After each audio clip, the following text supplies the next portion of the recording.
तांत्रिक के आंख में एक नागिन ने काट लिया और इन्फेक्शन दोनों आंखों में फैलने से तांत्रिक अंधा हो गया, जिसके कारण तांत्रिक की जिंदगी बहुत दूर भर हो गई। लेकिन गांव की एक महिला अपनी बेटी से उसे हर दिन खाना देने के लिए भेज दिया करती थी। एक दिन लड़की को तांत्रिक के व्यवहार से कुछ अजीब लगा। उसने अपनी माँ से बोला कि माँ, वो तांत्रिक हर रोज सुबह होते उठ जाता है। जब वो अंधा है तो उसे कैसे पता चल जाता है कि सुबह हो गई है?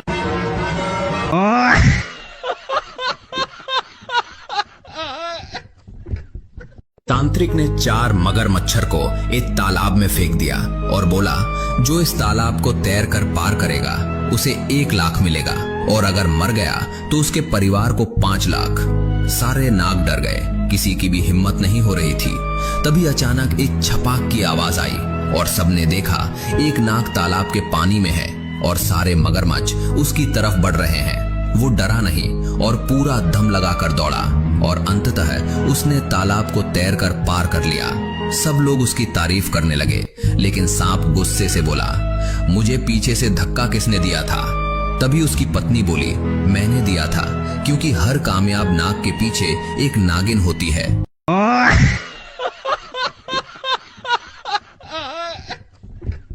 नरक की सजा काटकर जब मेरा दोस्त ने एक कौवा के घर जन्म लिया तो बड़े होकर उसने एक कौवी को प्रपोज कर दिया। कौवी ने मेरे दोस्त से कहा, अगर तुम मुझे पानी पिला दोगे तो मैं तुम्हारी हो जाऊंगी। ये सुनकर दोस्त ने आव देखा न ताव पानी खोजने निकल गया। अचानक उसे एक बड़ा सा ड्रम दिखाई दिया, लेकिन उसमें पानी बहुत कम था। तो दोस्त ने कंकड़ उठा के ड्रम में डालना शुरू कर दिया, लेकिन ड्रम बहुत बड़ा था, जिससे कंकड़ डालते डालते उसके शरीर की सारी ताकत खत्म हो गई। लेकिन कौवी की चाहत ने उसे रुकने नहीं दिया। कुछ देर बाद कंकड़ डालते डालते वो फिर से नर्क आ गया।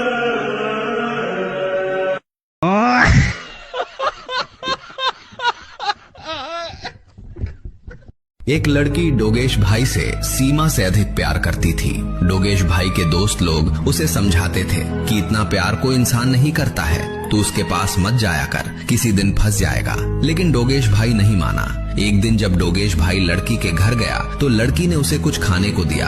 उसे खाकर डोगेश भाई का शरीर शून्य हो गया। हाथ पैर तो काम करना ही बंद कर दिया। वो कुछ बोल भी नहीं पा रहा था। लड़की ने उसे उठाकर एक शैतान की प्रतिमा के पास ले गई। लड़की ने डोगेश भाई को समर्पित कर दिया। फिर एक चाकू निकाली और बोली, हे शैतान, आज मैं इस डोगेश के 6 करोड़ को काट कर तुझे दूंगी और तू मुझे और सुंदर और जवान बनाने की शक्ति देगा। ये सुनकर डोगेश भाई की, हाँ जी, इसे मत बजाओ, हमारे बालक रो रहे हैं। अजी अगर इसे ना बजाऊं फिर मेरे बालक रोवेंगे।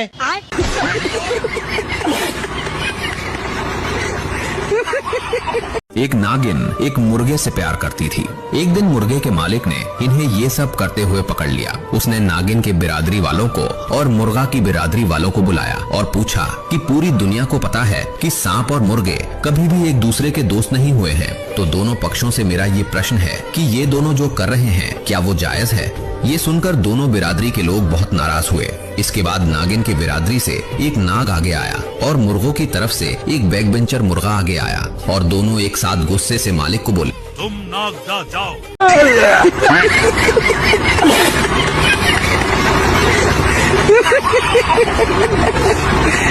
एक नागिन ने 5 बच्चे को जन्म दिया, लेकिन कोई भी बच्चा नाग के जैसा नहीं दिख रहा था। तो नाग के चेहरे की सारी खुशी चली गई। उन बच्चों को देखकर नाग को घिन आती थी।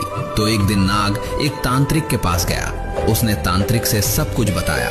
तांत्रिक ने नाग के सर पर हाथ रखा और बोला, बेटा, इसमें नागिन की कोई गलती नहीं है, इसका शिकार मैं भी हो गया था। दरअसल उसने गलती से कोई अप्रत्याशित बनावटी घी को निगल लिया था, जिसके प्रभाव से ऐसा हुआ है। भविष्य में ऐसा न हो, इसलिए मैंने घी बनाने वाली मशीन को तांत्रिक शक्ति से खराब कर दिया है। लेकिन मेरा दोस्त कुछ दिनों से काफी सुधरा हुआ और पढ़ाई करता हुआ क्यों दिखाई दे रहा है? एक नागिन और एक मुर्गा घर से भागकर शादी कर रहे थे। तभी एक शिकारी ने मुर्गे को गोली मार दिया और नागिन की नागमणि को निकालकर मुर्गा को लेकर चला गया। ये देखकर नागिन रोने लगी। जब नागिन अपने घर गई तो उसके मम्मी पापा ने मुर्गे के साथ मुंह काला करवाने के कारण उसको घर से भगा दिया। ये देखकर एक तांत्रिक ने नागिन को बहला फुसला कर ले गया और नागिन को खाना खिलाया। जब तांत्रिक को पता चला कि नागिन के पास नागमणि नहीं है तो उसने नागिन को मोर को खाने के लिए दे दिया। जब मोर नागिन को नोच नोच कर खाने लगा तब नागिन को एहसास हुआ कि दुनिया में सिर्फ माँ बाप ही हमारा भला चाहते हैं।